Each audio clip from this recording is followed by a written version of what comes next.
nombreuses et puissantes furent les influences que notre Seigneur Jésus-Christ dut subir et qui cherchèrent à l'affecter lui-même et à gouverner ses mouvements.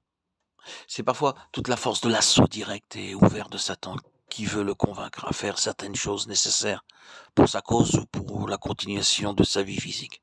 C'est parfois Satan se couvrant sous les arguments et les persuasions de ses amis les plus proches qui cherchent à l'empêcher de prendre un certain chemin ou à s'épargner certaines souffrances pour prolonger sa vie. C'est de diverses manières et dans toutes les directions que des influences cherchent à s'exercer sur lui. Et les conseils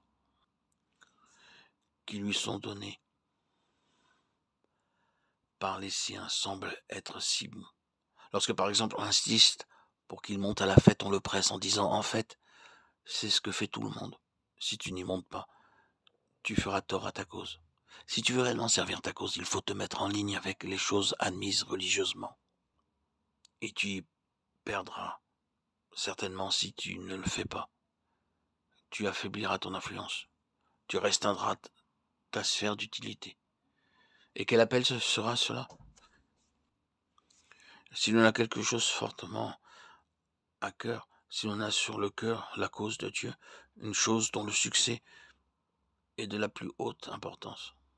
Or, telles étaient les influences qui s'abattaient sur notre Seigneur. Mais que Satan s'approche directement dans toute la hardiesse de sa ruse, de ses pièges, de ses insinuations, ou qu'il agisse par le moyen de ses disciples bien-aimés ou de ses amis les plus intimes, quel que soit l'argument présenté, cet homme ne peut être amené à s'éloigner de la largeur d'un cheveu de son principe. Je suis sous l'onction, je me suis abandonné à la souveraineté absolue du Saint-Esprit, et je ne puis faire un pas par moi-même, quoi que cela puisse me coûter. Que cela me coûte la vie, que cela me coûte mon influence, que cela me coûte ma réputation, que cela me coûte dans ce qui m'est précieux. Je ne puis faire un seul pas, à moins de savoir par le Saint-Esprit que c'est bien la pensée de Dieu, et non pas une autre pensée, la volonté de Dieu, et non pas une autre volonté, à moins de savoir que cette chose est de Dieu. C'est ainsi que notre Seigneur repoussait toutes choses, jusqu'à qu'il eût en son esprit le témoignage de l'Esprit de Dieu. Il vécut conformément à cette loi, à ce principe de l'autorité, du gouvernement, de la souveraineté absolue de l'onction. Et c'est pour cela que l'onction était venue. C'est la signification de l'onction.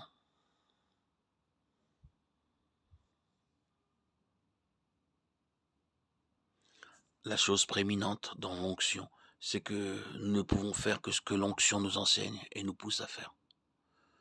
L'onction enlève tout de nos propres mains. L'onction prend la responsabilité de notre réputation. L'onction prend la responsabilité du dessein même de Dieu. L'onction prend le contrôle entier de toute chose. Et désormais, tout est entre les mains du Saint-Esprit. Et nous devons nous souvenir que si nous voulons apprendre Christ, nous apprendrons Christ par l'onction du Saint-Esprit en nous. Et ça signifie que nous devrons suivre exactement dans son principe et dans sa loi le chemin que Christ a suivi.